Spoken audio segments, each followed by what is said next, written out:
Granite Island's a very popular tourist destination, about 70 kilometres south of Adelaide. About 700,000 tourists visit the island a year. There was previously a timber causeway, which is around 140 years old, and really getting to the point where it couldn't actually be repaired. One of the key objectives was to maintain that linkage to the island, but also give them a structure that was going to last 100 years with very limited maintenance. Although it's termed a causeway, this is actually a suspended jetty type structure forming a bridge, so it really needed all of those durability and wave loading kind of considerations. So it really made sense for someone from our maritime team to lead the project. So I acted as design manager, so really bringing together all of our disciplines internally and our external sub-consultants.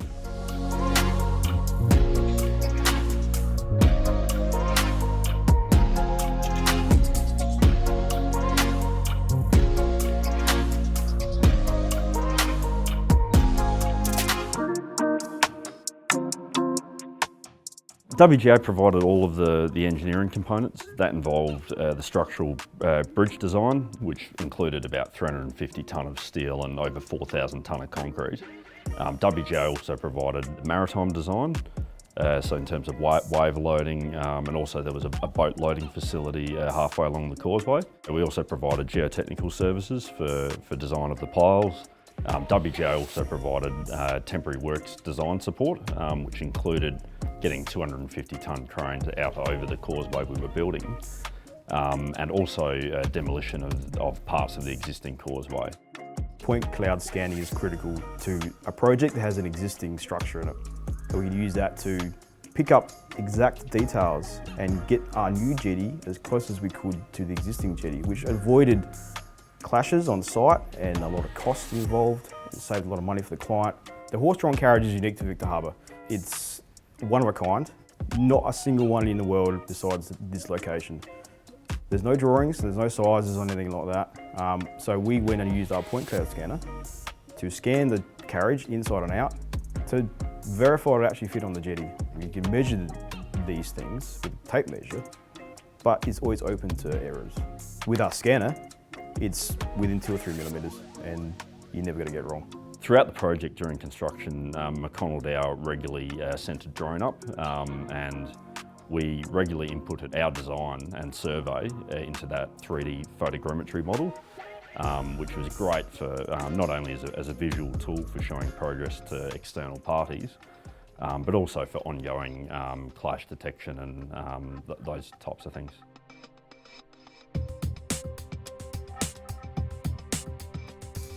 The project required a 100-year design life, and that was certainly a bit of a challenge. The typical marine structure is usually designed for a 50-year design life. So to bridge that gap of that extra 50 years, we ended up using driven steel piles, and instead of like a conventional paint system that requires ongoing maintenance, we actually drove a plastic sleeve over the pile and grout filled it, which really resulted in a zero maintenance solution for the piles.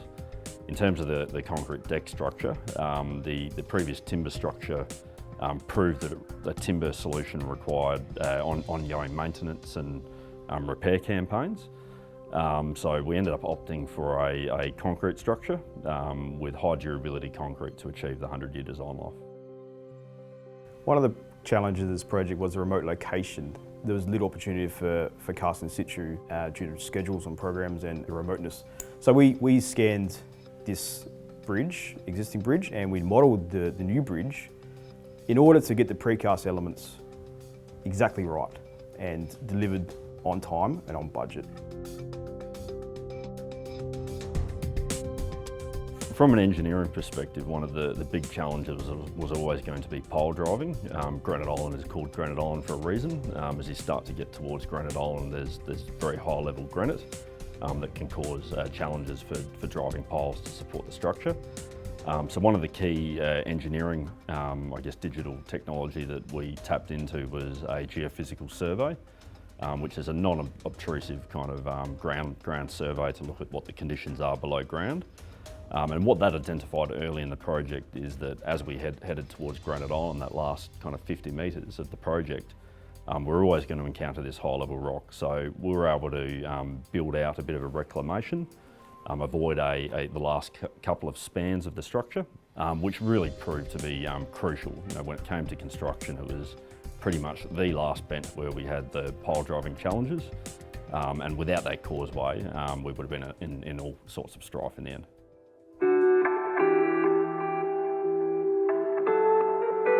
One of the key features of the site is not only does it attract a lot of tourists, it also attracts a lot of whales. So one of the key requirements was to not disturb the whales, particularly during breeding season. They used quite a ingenious kind of pile driving solution that involved having a bubble curtain around the pile to prevent sound waves reaching the whales, which can pick up on that quite sensitively. Yeah, look, I think the key success in the project for us was really being able to offer the full suite of engineering disciplines. So being able to have that structural, maritime, electrical, civil and geotechnical all in-house, and as that one-stop shop, not only avoided having to coordinate between multiple parties for engineering, but it also really allowed us to get to those kind of key project objectives. And really get that best for outcome project, with due consideration on how the electrical interfaces with the structure, how the civil interfaces with the structure, very early on, and not looking in isolation at those aspects. The scanning technology is an advantage of WGA. It gives us that critical edge in able to deliver these projects more efficiently than some of our competitors. Great outcome in the end for the department to achieve that structure that is really going to have that low maintenance going forwards.